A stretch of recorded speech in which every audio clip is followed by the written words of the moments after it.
MA second semester के छात्र छात्राओं के लिए फर्स्ट पेपर का एक वीडियो हम दे रहे हैं, जिसमें सम्राट हर्ष के मूल्यांकन एवं उनके उपलब्धियों के विषय में जानकारी है। हर्षवर्धन का शासनकाल 606 ईस्वी से 647 ईस्वी तक का था, जिसमें कि हर्ष ने एक बहुत ही अच्छे शासक के रूप में शासन किया। सम्राट हर्षवर्धन के इतिहास को जानने के प्रमुख स्रोत हैं भारतीय लेखक, विदेशी लेखक और अभिलेख।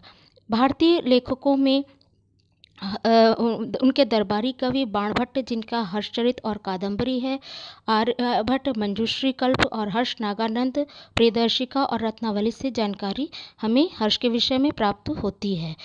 विदेशी लेखकों में वेनसांग के सियुकी और व्हीली के वेनसांग की जीवनी के द्वारा हमें हर्ष के विषय में पर्याप्त जानकारियाँ प्राप्त होती हैं। इसके अतिरिक्त हमें अभिलेखों के द्वारा भी बांसखेड़ा का अभिलेख, मधुबन का अभिलेख और ऐहोल के अभिलेख से हर्ष के विषय में बहुत महत्वपूर्ण जानकारियाँ मिलती हैं, जिनसे हम हर्ष के विषय में, उनके कार्यकाल के विषय में जानकारी पाते हैं। 6ठी शताब्दी में थानेश्वर में पुष्यभूति वंश की स्थापना हुई, जिसका उल्लेख बांसखेड़ा एवं मधुबन अभिलेख में मिलता है। इसी अभिलेख में प्रभाकर वर्धन नाम के राजा का उल्लेख भी मिलता है। प्रभाकर वर्धन ने परम भट्टारक एवं महाराजा धीराज की उपाधि धारण की थी।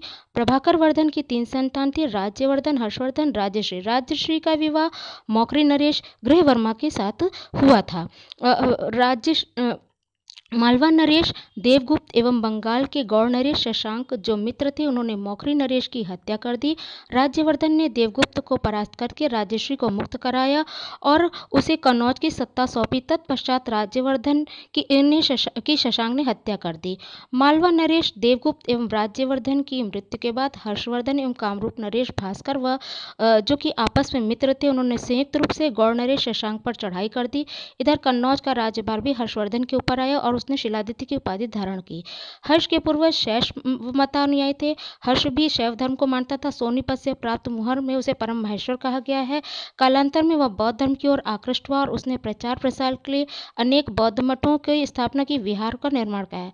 हर्ष उच्च कोटि का विद्वान था। उसने प्रियदर्शिका, नागानंद, रत्नावली की रचना की। वह विद्वानों को संरक्षण देता था। बाणभट्ट, मयूर, मातंग, ब्रह्मगुप्त, वेनसांग आदि उसके दरबारी थे। तक्षशिला, उज्जैन, नालंदा में उसने शिक्षण संस्थान खोले। हर्ष ने लोक कल्याण के लिए सड़कों का निर्माण कराया, चैत्य विहार, मंदिर, सरायों आदि का निर्माण कराया, जैसे मुंडेश्वरी का अष्टकोणीय मंदिर, कन्नौज की भगवान बुद्ध की सोने की मूर्ति आदि।